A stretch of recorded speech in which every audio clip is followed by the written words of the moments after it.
if I show you it, you actually won't believe it. Please. No, that is not. Oh my God, sorry. It's really bad. Thanks, Jack.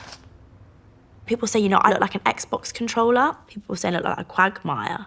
But I don't know what quagmire is. Any ideas? Who's quagmire? You don't know? No. Have a look on your phone. Why don't you Google it? Is it? No. Got him. Oh.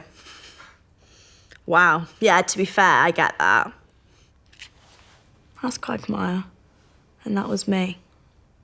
But the Xbox controller one I can really see because it's like the bit that you hold of the Xbox controller would be like there, That is really, really scary and really, really bad. It's quite heavy. But yeah, I definitely felt like it was something that I kind of needed to do to look like everybody else that was on Instagram, which is really unhealthy and really not good.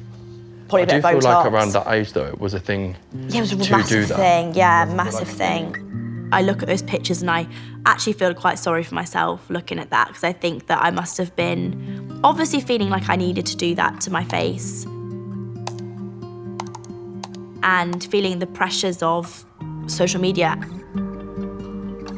It took for my sister to tell me, like, you have to do something about that because that doesn't look right. For as long as I can remember, her appearance is something that Molly has always struggled with. She had this fame come out of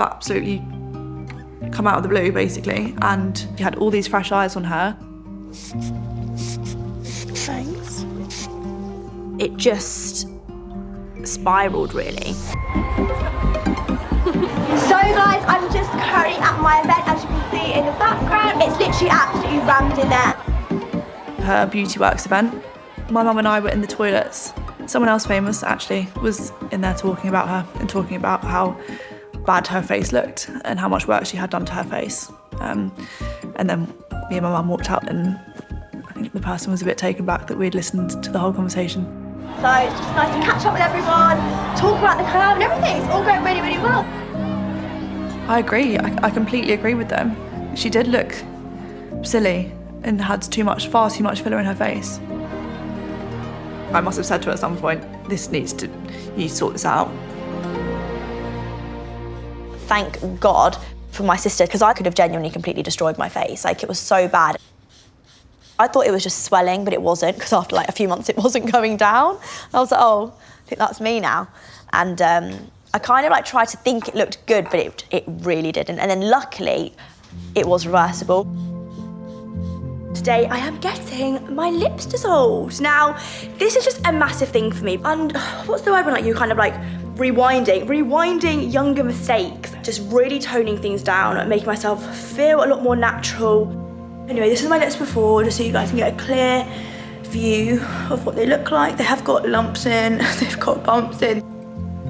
That's fine. Yeah? I think if Zoe hadn't told me that it needed to go, maybe God, would I still be sat here with that kind of face? I don't know. Like, I don't know why it took somebody else to have to tell me that it didn't look good. When she got them removed, I genuinely feel like she was a new woman. It just made her realise that she didn't need all that and made her see that it's how you look isn't everything at all. And like, I'm weirdly like happy about it. Like, I just don't know how to feel about it. Like, I feel like I've gone back to like 15-year-old me again. I think she's FaceTimed my sister and we were both crying at how small my lips have gone. She knows I'm going to be honest with her. Anyone else, they'll say, oh yeah, that's nice. Whereas I'll say, not too sure, like, it's not your best. It's been a proper journey. Like, it's been such a journey to like reverse all the mistakes that I made. And it sounds really cringy to say that like actually you realise that you always look better when you just Are yourself and you just work with what you naturally have. She started a bit of a trend to go and get it dissolved. That was probably the most positive feedback she's ever had, especially from a lot of mums. They were all just very thankful and grateful to her. People look to me as a big sister. I'm that person for them that grows up with them, and the last thing I'd ever want to do would be to talk about it in a way that other girls feel. Not that if you actually look at my filler photos, anybody would want to go and recreate that because it doesn't look good.